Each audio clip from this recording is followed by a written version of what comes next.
E maharahara nui ana tētahi rata Māori ki te rautaki o Amerika, ara kia whakapeke i te utu o ngā rongoa ki ngā whenua pēnei i Aotearoa. Hei tā te perehētini o taua whenua tonu, Donald Trump me utu e ngā whenua o Tarawāhi i te utu e tikāna. Nā e whakatata mai ana te hōtoke, a e mana ko nui ana a tākuta Mataroria Lyndon ka whāngaia ngā pūtea hau o te tahua ki te rāngai hauora. Nei rā te pūrongo a Irena Smith.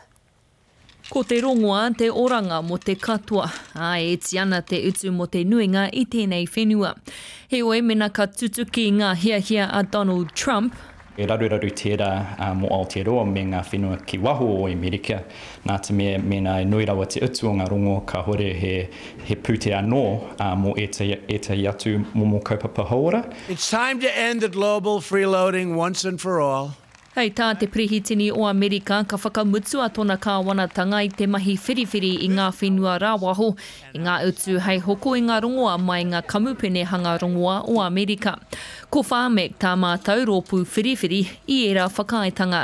Rima te kaupā hinati o ngā kamupene rongoa ki Amerika, nō reira e pai te mahi o whāmek nā te mea ka whakaiti noa hoki te utu o ngā rongoa, ka taia tātou te whenua Aotearoa ki te hoko i ngā rongoa.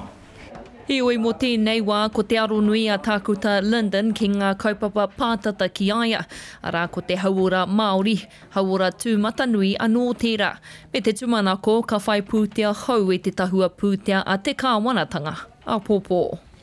Kia whakaiti hea te utu ki te haere ki te rata, te tai atu ko ngā hohipere hoki me ngā whare hohipere. Kihia hau ki te kite e tahi pūtea mō whānau ora. Hei tāna nō mā te whakatika i ngā raru rawa kore, e hiki ake pea i ngā taumahatanga kei runga i ngā hohipera me ngā whare hauora o te motu. Irena Smith, Te Karere.